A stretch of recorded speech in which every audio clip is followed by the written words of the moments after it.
Je vois. Entendu, M. Walter. Passez-moi une seconde. Allô? Raccroché. Miguel a tonalité. Je croyais que la ligne était en dérangement. Apparemment, elle a été rétablie entre-temps. Qu'est-ce qu'il a dit, le patron? Il a dit qu'il vous a préparé une petite surprise. Et comme il ne peut malheureusement oui, bon, pas être là ce soir, ça. va nous chercher le carton dans le salon.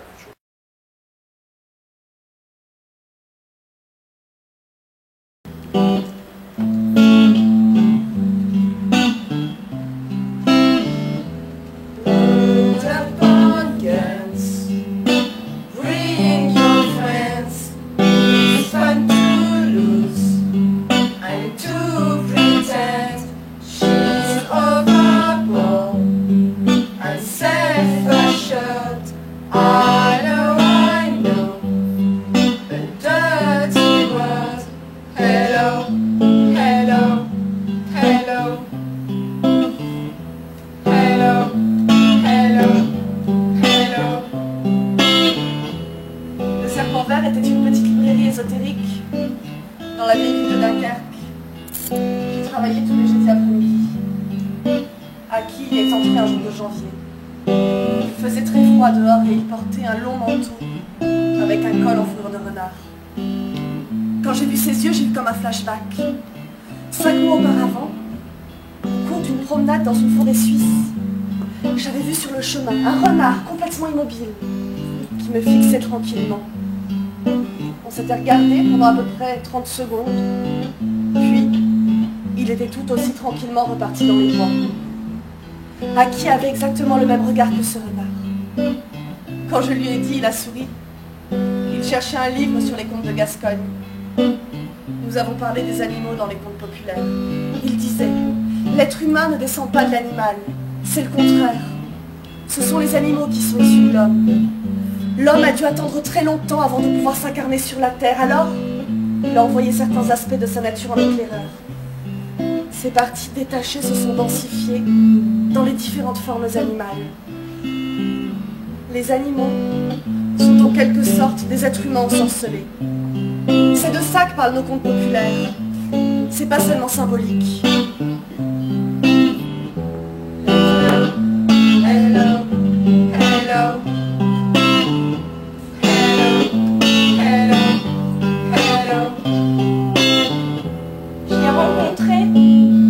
Mes courses à la supérette du village. Il m'a intrigué tout de suite. Qu'est-ce qu'un type comme lui venait faire dans ce coin de perdu de l'Ardèche? J'étais loin d'imaginer pour autant que cet homme effacé au sourire timide avait toutes les polices d'Europe à ses trousses. Il disait que la lutte armée n'était plus capable de provoquer la révolution dans nos sociétés post-industrielles, qu'il fallait s'y prendre autrement désormais, qu'il en avait pris conscience après l'assassinat d'Aldo Moro. Je comprenais pas ce qu'il disait. J'écoutais la musique qu'il avait mise en toile de fond de ses longues digressions et fermant les yeux, j'essayais d'imaginer cette fameuse culture sociale dont il me parlait si souvent. Je finissais presque toujours par m'endormir. Quand je me réveillais le matin dans son lit, la place à côté de moi était vide. J'étais partie aller chercher du pain.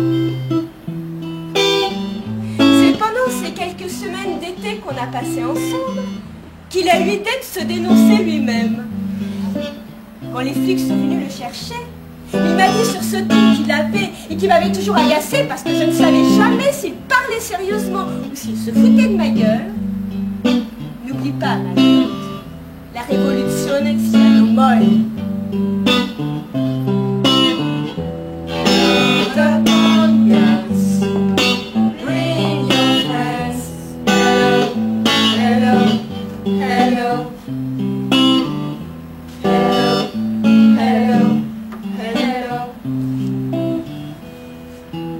Charlie, je sais pas pourquoi. On en a passé des nuits d'insomnie tous les deux. Il n'y avait aucune envie de sauvetage dans mon attitude envers lui. J'étais simplement bouleversée par son inaptitude absolue à la vie.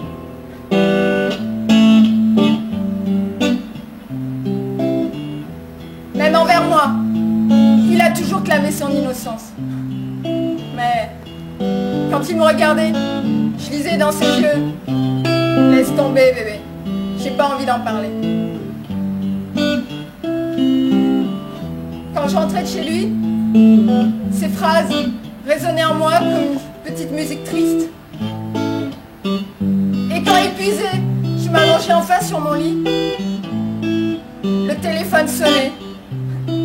Et ma mère me faisait ses éternels reproches. Genre, quand est-ce que tu vas enfin comprendre que c'est un malade? Je l'avais en effet jamais considéré comme tel. Je me tenais pour entièrement responsable de ce qu'il avait fait. Être avec lui me procurait ce sentiment exaltant d'être la seule personne au monde capable de regarder son épouvantable destin sans scier, sans chercher de remède.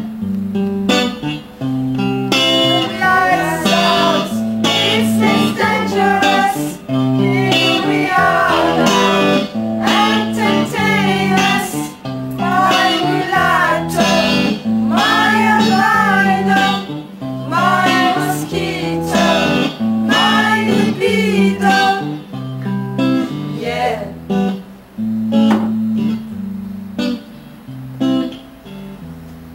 Chantait dans un petit bar près de la Bastille. Il n'interprétait que ses chansons à lui. Out in the morning, out in the evening, I think I'll be home my way.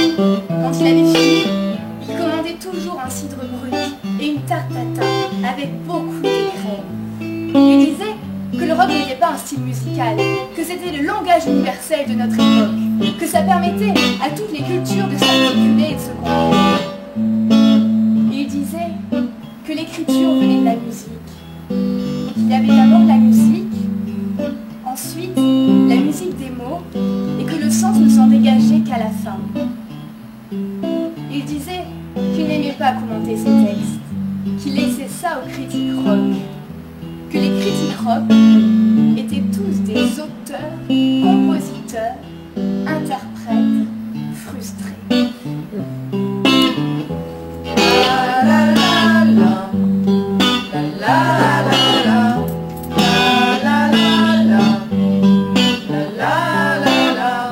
Hello, hello, hello, hello, hello, hello. Ce qui me rendait dingue chez lui, c'était ses pieds, ses petits pieds de danseur qui tranchaient tellement avec sa stature plutôt massive. Le premier soir, j'observais, fasciné, la chorégraphie qu'ils exécutaient pendant que lui prononçait ses phrases ciselées sur l'avenir de la littérature après la mort du nouveau roman. Ah, il avait la réputation d'un conférencier cocasse, mais brillant. Ce soir-là, il était vraiment en verve. J'ai profité des séances et dédicaces pour lui filer mon manuscrit. Il n'a jamais voulu m'en parler par la suite. Il m'appelait ma petite rouquine, en me disant que de toute façon, la littérature c'était un truc de vieux pour les vieux, qu'il fallait vivre avant d'écrire. Ça s'est arrêté 6 mois plus tard, jour de février particulièrement doux. Faisions un tour dans les collines derrière la zone industrielle. Le temps était couvert et le vent tiède qui soufflait correspondait parfaitement à la fadeur qui s'était établie entre nous. Il portait ce jour-là un pantalon à carreaux absolument abject. Dans une flaque d'eau que les pluies du jour précédent avaient laissé sur le chemin, il me montrait de très petits guitares. Soudain, j'ai compris qu'il se foutait complètement de tout ce qui me tenait à cœur.